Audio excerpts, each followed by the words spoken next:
Hey guys, tonight we're diving into something a bit less about conquest and a lot more about consequences. A voyage to the frothy, fermented, and frequently regrettable world of Viking drinking culture. Yes, they were fierce warriors, but here's what the History Channel won't tell you. They were also legendary drinkers who turned intoxication into a competitive sport, a religious ritual, and occasionally a very bad idea involving an axe. So, before you settle in, take a moment to like the video and subscribe. But only if you genuinely enjoy what I do here. And let me know in the comments where you're tuning in from and what time it is for you. It's always fascinating to see who's joining us from around the world. Now, dim the lights, maybe grab something to sip on, ironically, and let's ease into tonight's journey together. When you picture Vikings, you probably imagine longships cutting through icy seas, helmets with horns they never actually wore, and muscular warriors screaming about Valhalla. And sure, that happened. But here's what gets left out. Between the raiding and the pillaging, Vikings spent an impressive amount of time absolutely hammered. Not tipsy, not buzzed. We're talking fall off your bench, challenge your friend to a duel you'll regret, wake up married to a goat levels of drunk. And this wasn't occasional weekend behavior. Drinking was woven into the very fabric of Norse society. It was how you made friends, sealed deals, honored the gods, celebrated victories, mourned defeats, and passed the time during those long, dark Scandinavian winters when the only entertainment options were drinking or staring at snow. Spoiler alert, they chose drinking. But here's where it gets interesting. Viking intoxication wasn't just about getting wrecked for fun. It was structured, ritualized, and surprisingly political. The Mead Hall wasn't just a bar, it was a courtroom, temple, a boardroom, and a therapy session all rolled into one smoky, beer soaked space. And if you couldn't hold your liquor, well, you probably weren't holding your social status for a very long time either. So tonight, we're exploring how Vikings got drunk, what they drank so much, and what happened when things inevitably went sideways. Because trust me, when your primary beverage has the consistency of oatmeal and the alcohol content of rocket fuel, things get weird. When you're drinking out of a horn you physically cannot put down until it's empty, things get competitive. And when your god of choice is literally famous for binge drinking, things get religious. So grab your metaphorical drinking horn and let's begin. Let's start with the most important question. What exactly were Vikings drinking? And more importantly, how did they turn basic agricultural products into beverages that could knock out a bear? The answer is mead, ale, and the occasional imported wine for the wealthy. But these weren't your modern craft cocktails. These were thick, murky, unpredictable concoctions that would either cure your headache or cause three more. Let's break them down. First, mead, the OG Viking drink, the champagne of the Norse world, the beverage of heroes, gods, and anyone who had access to honey. Mead is essentially fermented honey mixed with water, sometimes flavored with herbs, spices, or fruit. If you were feeling fancy, And when I say fermented, I mean left to sit until wild yeasts did their magical work, transforming sugar into alcohol and Viking warriors into poets. Good mead was smooth, sweet, and dangerously easy to drink. Bad mead tasted like someone dissolved a candle in vinegar. But Vikings didn't care much about taste. They cared about results, and mead delivered. But here's the catch. The thing that made mead special also made it expensive. Mead required honey, and honey required bees, and bees required warm weather and flowering plants, neither of which Scandinavia had in abundance. This made mead the drink of kings, jarls, and warriors wealthy enough to afford imported ingredients or lucky enough to have productive hives. If you were drinking mead, you were flexing. You were showing everyone at the table that you had resources, status, and the kind of disposable income that came from successful raids or savvy trade deals. Mead wasn't just a drink, it was a status symbol in a horn. There was also ale, the everyman's drink, the daily bread, but liquid. Vikings brewed ale from barley, sometimes wheat, and occasionally whatever grains they had lying around after a bad harvest. It was thick, and when I say thick, I mean closer to a smoothie rather than a beer. Some sources describe Viking ale as so dense you could almost chew it, which sounds horrifying. Until you realize it was also incredibly nutritious. This wasn't just alcohol, it was calories, vitamins, sustenance.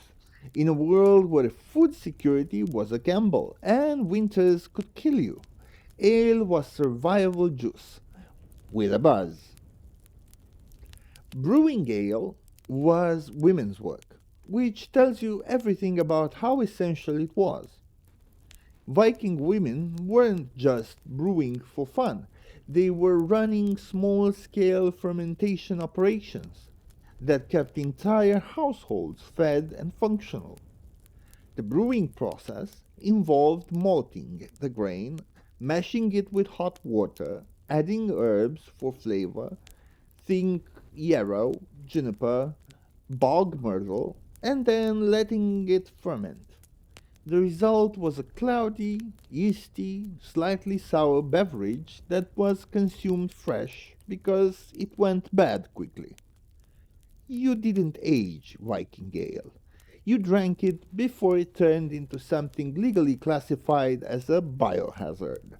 And here's the kicker: Viking ale wasn't just strong, it was inconsistent. One batch might be mild and pleasant, the next might be potent enough to strip paint.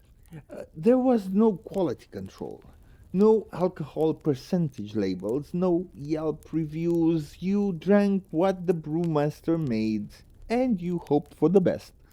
Sometimes you got a nice buzz. Sometimes you woke up 3 days later in a different village with no memory and a new nickname. Finally, wine, the exotic import. Vikings didn't grow grapes in Scandinavia for obvious reasons involving ice and darkness.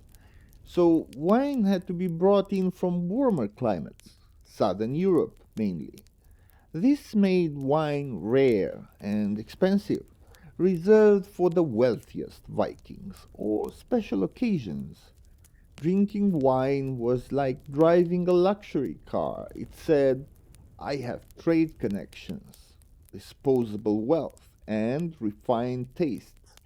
Or it said, I just looted a monastery and found their sacramental stash. Either way, you are fancy. But here's the thing: Vikings didn't really care about wine the way Romans did. They didn't sip it thoughtfully, discussing terroir and tannins. They chugged it, mixed it with mead, used it to toast the gods. Wine was just another way to get drunk, and Vikings were equal opportunity intoxicators. If it had alcohol, they'd drink it. If it didn't, they'd ferment it until it did. So, to summarize, Vikings drank mead if they were rich, ale if they were normal, and wine if they were showing off. And they drank all of it in quantities that would horrify a modern liver specialist. But the drinks themselves were only half the story. The real magic and chaos happened in how they drank them. If you wanted to understand Viking society, you didn't look at their farms or their ships. You looked at their mead halls, because the mead hall was the center of everything. It was where Vikings ate, drank, gossiped, made alliances, settled disputes, and occasionally stabbed each other. It was part community center, part courthouse, part church, and part frat house. And it was always full of alcohol. The Mead Hall wasn't just a building, it was an institution, a symbol of a chieftain's power and generosity. If you were a jarl, a local lord, you were expected to maintain a mead hall where your warriors could gather, feast, and drink themselves into a stupor. This wasn't optional. It was leadership. A Jarl who didn't provide hospitality, who didn't keep the mead flowing and the tables loaded, wasn't a leader. So he was just a stingy coward who'd lose his men faster than you could say skull. The architecture of a mead hall was simple but effective. Long wooden structure, central fire pit, benches lining the walls, high seat for the chieftain, and a whole lot of smoke because chimneys were more of a suggestion than a requirement. You walked into a mead hall, and immediately your eyes watered, your lungs protested, and your clothes absorbed the smell of wood smoke, roasted meat, and fermented grain. It was glorious and suffocating in equal measure. Seating arrangements mattered a lot. Where you sat in the mead hall determined your social status. The closer you were to the chieftain's high seat, the more important you were. The best warriors sat near the top. Honored guests got prime spots, and if you were new, unproven, or generally unpopular, you sat near the door, where the cold draft reminded you of your place in the pecking order. Vikings didn't do name tags or business cards. They did proximity to power, and everyone knew exactly where they ranked. Now, here's where it gets interesting. The mead hall operated on a gift economy. The chieftain provided food and drink. In return, warriors provided loyalty, military service, and the kind of rowdy camaraderie that made people willing to die for each other. It was a transaction, but not a monetary one. You couldn't buy your way into a jarl's inner circle.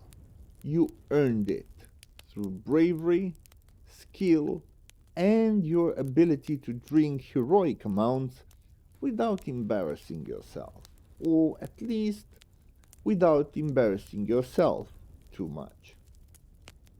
Drinking in the mead hall wasn't casual, it was ritualized. Toasts were mandatory. You toasted the gods. You toasted the chieftain. You toasted your ancestors. You toasted successful raids, safe journeys, and that one time Bjorn killed a bear with a broken oar. Every toast required a drink, and refusing a toast was a serious insult. It implied you didn't respect the person offering it, which in Viking culture was a fast track to a blood feud. So you drank, even if you were already drunk, even if your stomach was staging a revolt. You drank because not drinking meant dishonor, and dishonor meant social death. But the mead hall wasn't all about forced camaraderie and performative toasts. It was also where Vikings conducted serious business. Disputes were settled, marriages were arranged, trade deals were negotiated, and all of it happened while everyone involved was varying degrees of intoxicated. Imagine trying to negotiate a peace treaty while the other party is three horns deep into mead and your translator just passed out in the corner. That was Viking diplomacy.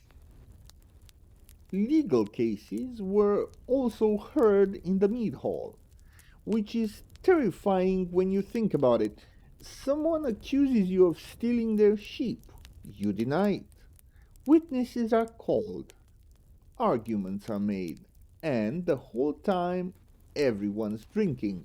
The judges are drinking, the accused is drinking, the witnesses are definitely drinking. It's a miracle Viking law functioned at all, but somehow it did. Maybe the alcohol greased the wheels of justice, or maybe everyone was too drunk to hold grudges. Either way, it worked. And there was the entertainment. Vikings loved their poets, called skalds, who would recite epic sagas about heroes, gods, and battles. These weren't quiet, respectful recitations. These were full on performances with dramatic voices, gestures, and audience participation. And yes, everyone was drinking during this too.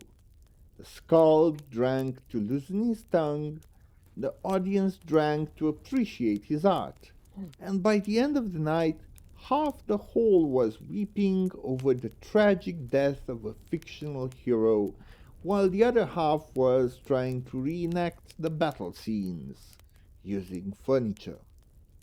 The mead hall was also where reputations were made and destroyed. If you wanted to be remembered as a great warrior, you didn't just need to fight well, you needed to drink well. You needed to tell good stories, laugh at the right jokes, and hold your liquor, like a man who'd seen Valhalla and wasn't impressed. Vikings respected strength, but they also respected the ability to party without becoming a cautionary tale. Of course, not everyone succeeded. Some Vikings couldn't handle the pressure. They'd drink too much, say something stupid, start a fight, or worse, vomit on the chieftain's dog. And once you'd humiliated yourself in the mead hall, that story followed you forever. Vikings had long memories, especially for embarrassing moments. Your great grandchildren would still hear about the time you challenged Olaf to a drinking contest and woke up married to his sister. So, the mead hall was more than a place to drink. It was the beating heart of Viking social life. It was where bonds were forged, deals were made, and legends were born, and it was all fueled by truly staggering amounts of alcohol. Which brings us to the next question. How exactly did Vikings consume all this booze? What were the rules, rituals, and techniques that turned drinking into an art form? Let's talk about the drinking horn. Because if there's one object that perfectly encapsulates Viking drinking culture, it's this: a hollowed out animal horn, polished, sometimes decorated, and absolutely, definitely, completely impossible to put down until it's empty. Yes, you read that correctly. Drinking horns don't have flat bottoms, they're curved, which means once you pick up one and fill it with liquid, you have exactly two options: drink it all or hold it awkwardly while everyone stares at you and judges your life choices. There's no "I'll just sip this slowly" option.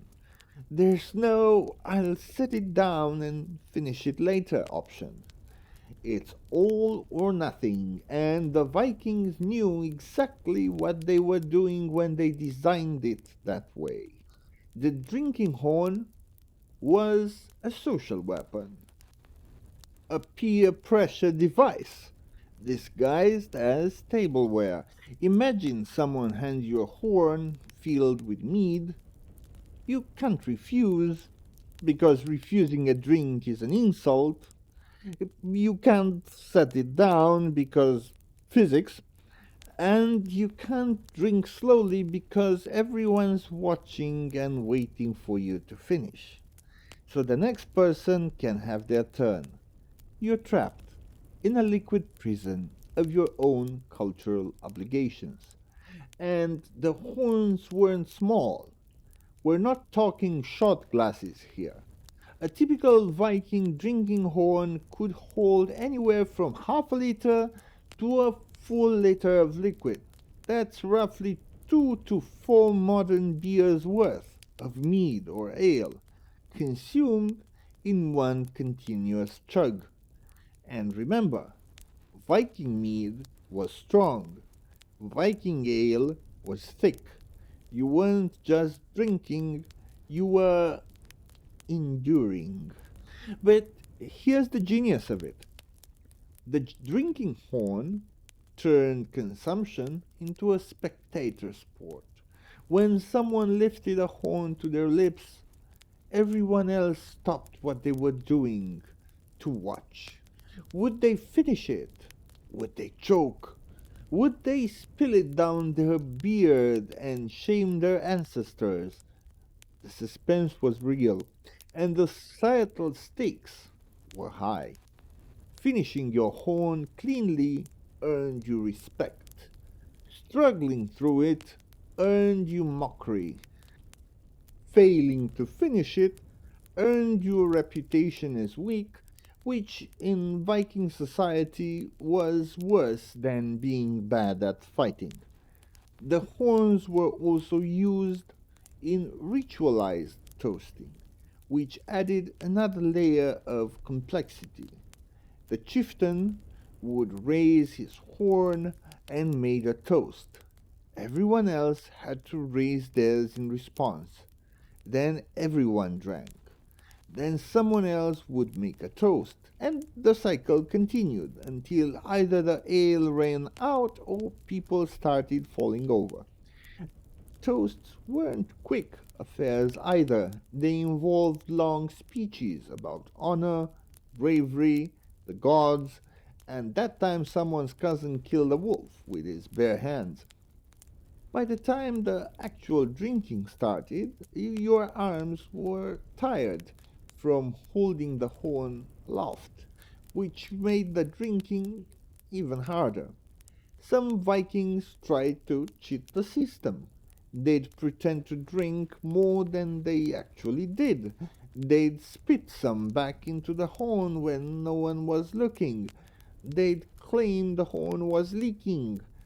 But Vikings weren't stupid. They knew all the tricks because they'd tried them themselves when they were younger and less confident.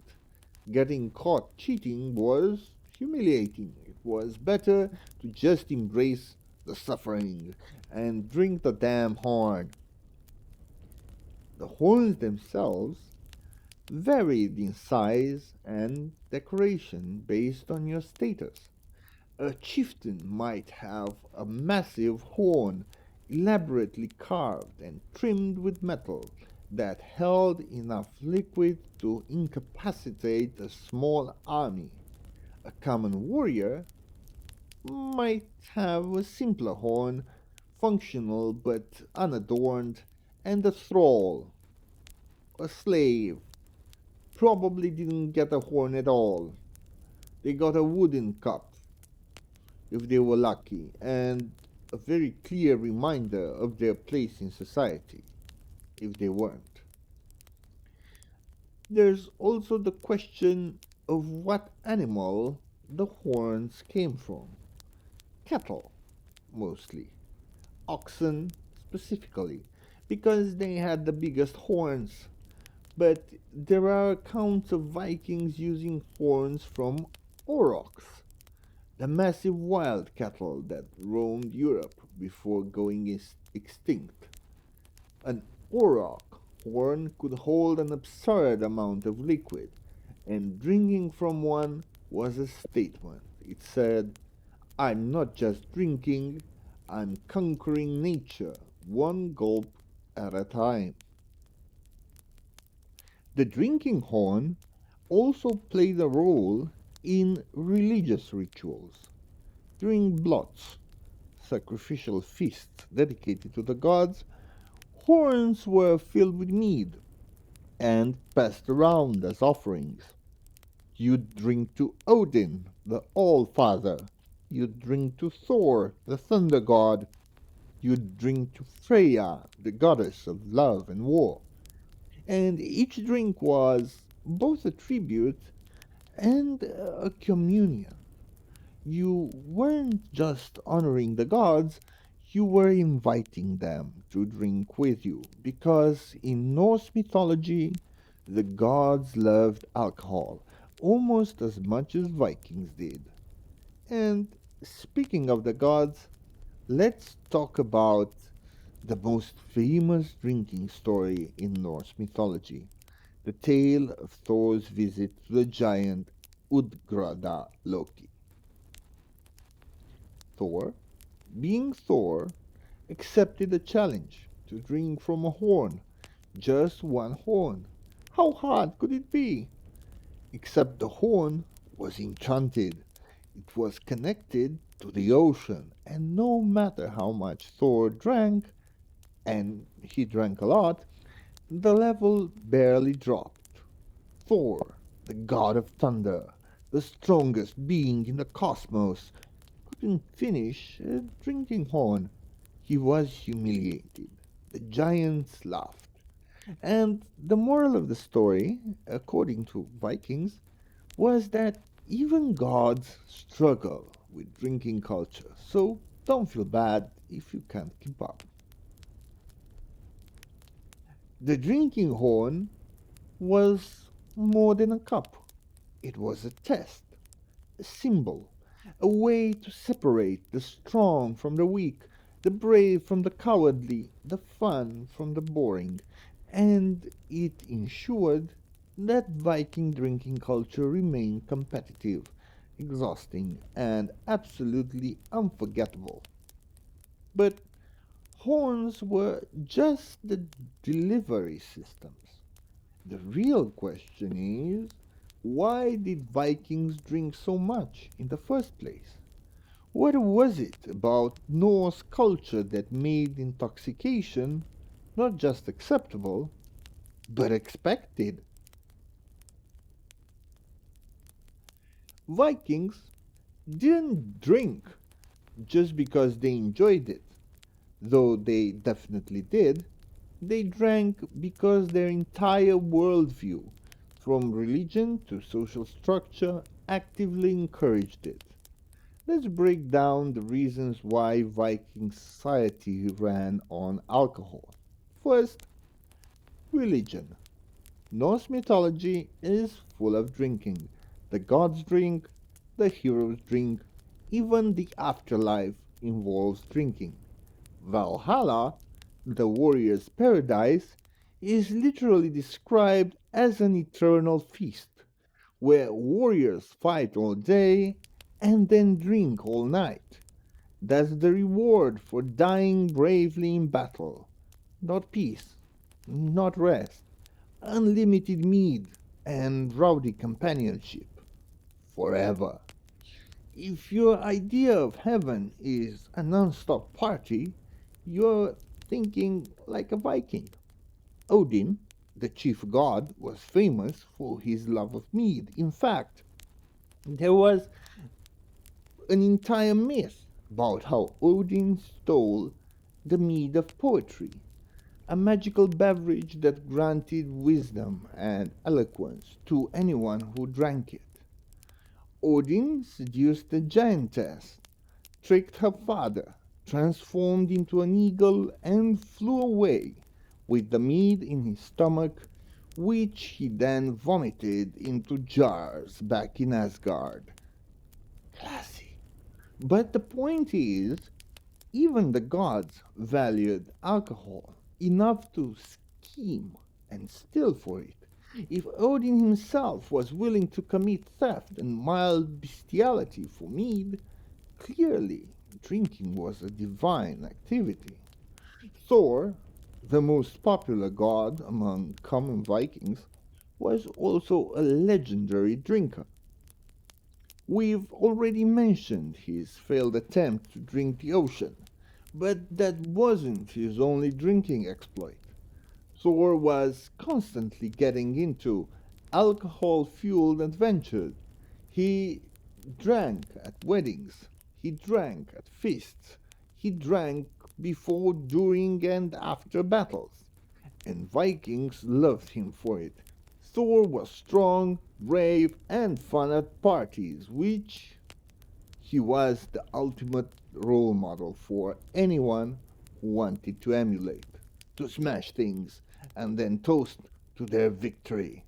So, when Vikings drank, they weren't just getting drunk, they were imitating the gods. They were participating in a sacred tradition that connected them to the divine. Every toast to Odin, every horn raised to Thor was a religious act. Drinking wasn't gluttony, it was worship. And if you couldn't handle your liquor, well, maybe you weren't honoring the gods properly. But religion was only part of the question. Vikings also drank because they were bored. Let's be honest, Scandinavia in early Middle Ages wasn't exactly a hotbed of entertainment options. There was no internet, no television, no books for most people because literacy wasn't widespread. During the long, dark winters, when farming was impossible and sailing was suicidal, what were you supposed to do? Sit quietly and contemplate mortality? No, you went to the mead hall, drank with your friends, and told stories until you forget how miserable you were. Alcohol was a social lubricant, literally and figuratively. It made boring evenings fun. It made shy people talkative. It made enemies into friends, at least until the next morning, when everyone remembered why they hated each other. Vikings understood that community required bonding, and bonding required shared experiences. And what better shared experience than getting collectively wasted while someone recited a saga about a hero who killed a dragon? There was also the matter of water quality. Medieval Scandinavia didn't have water treatment plants. Rivers and wells could be contaminated with all sorts of unpleasant things, bacteria, parasites, the runoff from your neighbor's latrine.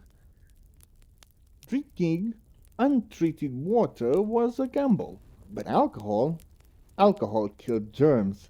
The fermentation process made ale and mead safer to drink than water. So Vikings drank beer with breakfast, not because they were alcoholics, but because it was legitimately healthier than the alternative. Of course, it also got them mildly buzzed by noon, but that's just a bonus. Then there's the competitive aspect. Vikings loved competition. They competed in strength, in fighting, in poetry, and naturally in drinking. Drinking contests were common and they were taken seriously. Two warriors would sit across from each other, horns in hand, and drink until one of them gave up or passed out. The winner earned bragging rights, respect, and the knowledge that his liver was apparently indestructible. The loser earned mockery and a hangover that would make modern college students weep. These contests weren't just for fun, they were tests of endurance and willpower.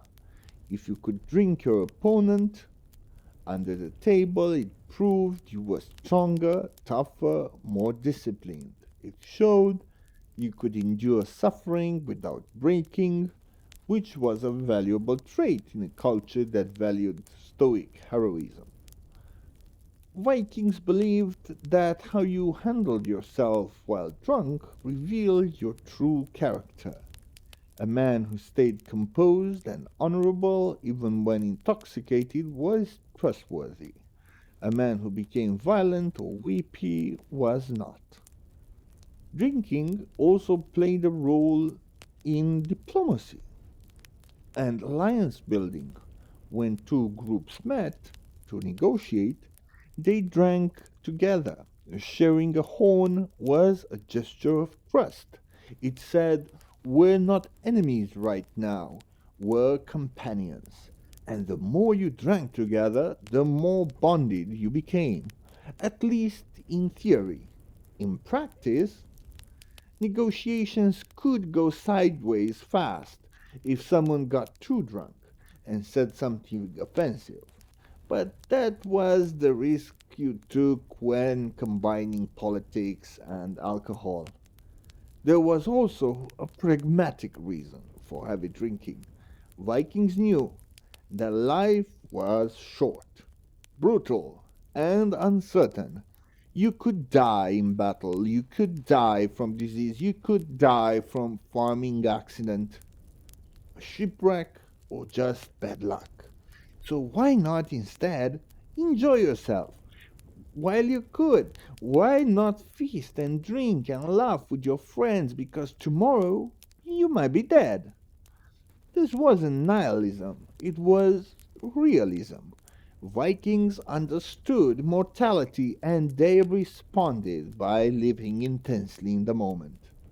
And finally, there's glory.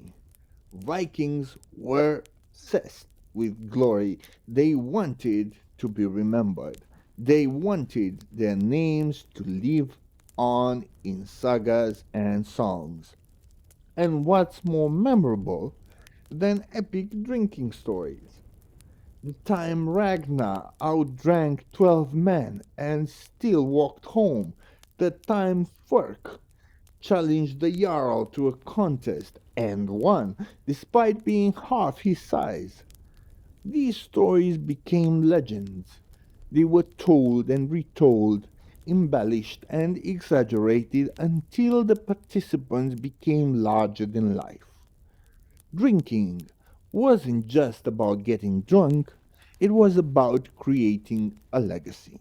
So, Vikings drank for religion, for health, for fun, for competition, for diplomacy, and for glory. They drank because their gods drank. They drank because winter was long. They drank because life was short. And they drank because, frankly, they were really, really, really good at it. But all that drinking had consequences, and in the next part, We'll explore what happened when things went wrong. Here's the thing about drinking heroic amounts of medieval alcohol with inconsistent potency and zero quality control. Sometimes it backfired spectacularly. Vikings might have been legendary drinkers, but they were still human. And humans, when drunk, make terrible self decisions. The sagas are full of stories about Vikings who drank too much and paid the price. Sometimes the price was embarrassment, sometimes it was injury, and sometimes it was death, which really puts a damper on the party. Let's start, thus, with the hangovers, because if you think about it, modern hangovers are bad. Imagine experiencing one in the Viking Age. No aspirin, no electrolyte drink, no greasy breakfast to settle your stomach. Just you, your pounding head, and the unforgiving reality of having to work on a farm or prepare for a raid despite feeling like death. Vikings didn't have sick days. If you were hungover, you still had to milk the cows, repair the roof, or row a longship for 8 hours. And your companions, who were also probably hungover, had zero sympathy because you all done this to yourselves.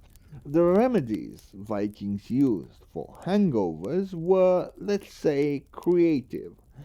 Some sources suggest drinking more alcohol. The infamous hair of the dog cure that been terrible advice for centuries. Others recommend herbal teas made from willow bark, which actually contains a compound similar to aspirin, so that might have worked. And some Vikings just thought it out because admitting weakness was worse than suffering in silence. But physical discomfort was the least of the problems. The real danger came from drunk decisions. Vikings, when intoxicated, had a tendency to settle disputes with violence. An argument that might have ended in harsh words, while sober, could escalate to bloodshed after a few horns of mead. Someone insults your family. You challenge them to a duel. You're both drunk. One of you has an axe. This does not end well. The sagas are littered with stories of feuds that start in mead halls. A careless word, a perceived slight, a toast refused. These tiny social infractions became massive conflicts because Vikings took their honor seriously, and alcohol made them take it even more seriously. Add weapons to the mix because Vikings were always armed, and you had a recipe for disaster. More than one feast ended with bodies on the floor and a blood feud that could last generations. There were also the unintentional injuries. Drunk Vikings were clumsy Vikings. They'd trip over benches, fall into fire pits, or accidentally stab themselves while showing off their knife skills. Some would wander outside into a freezing night and pass out in the snow, which was a quick way to die of exposure. Others would decide that now, while completely hammered, was the perfect time to practice their fighting techniques, leading to all sorts of preventable injuries. And then there were the regrettable hookups. Vikings weren't particularly prudish about sex, but they did have social norms. Sleeping with the wrong person while drunk could lead to serious consequences. Angry spouses, unwanted pregnancies, obligations you hadn't planned on. The sagas mention more than one instance of someone waking up and realizing they just complicated their life in ways that couldn't be undone. There's also the issue of oaths. Vikings took oaths very seriously. If you swore to do something, you were bound by honor to follow through. And guess when? A lot of oaths were made. That's right, in the mead hall while drunk. I swear I'll sail to England and raid 3 monasteries. I swear I'll marry your daughter. I swear I'll fight a bear. These seemed like great ideas at the time, but the next morning, sober you had to deal with the consequences of drunk use of overconfidence. Some Vikings tried to excuse their behavior by blaming the alcohol. I didn't mean to insult your mother, I was drunk. But this rarely worked.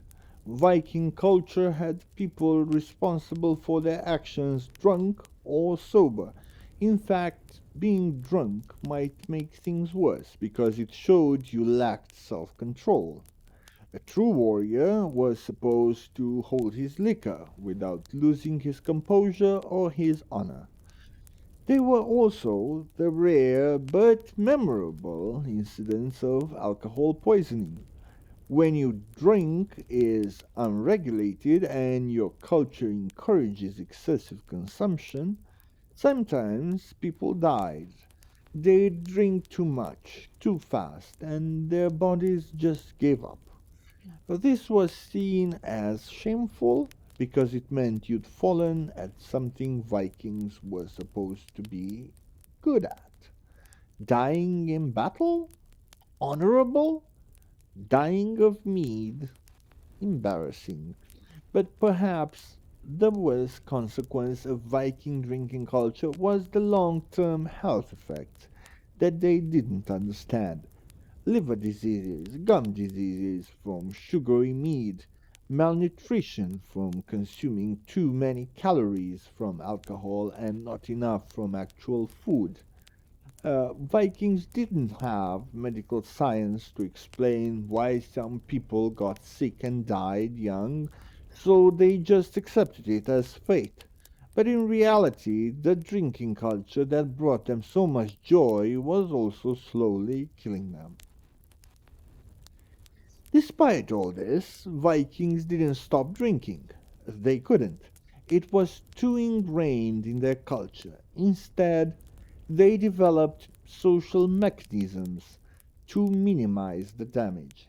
Honor codes that discouraged violence in the mead hall, traditions of mediation to resolve disputes before they escalated, and a general understanding that yes, things sometimes went wrong, but that was the price of living boldly. Vikings would rather risk disaster than live cautiously. And in a weird way, the dangers of drinking culture reinforced its importance. Surviving a night of heavy drinking and bad decisions proved you were tough. Handling your alcohol while others lost control proved you were disciplined. And living to tell the story proved you were lucky, which Vikings valued almost as much as skill.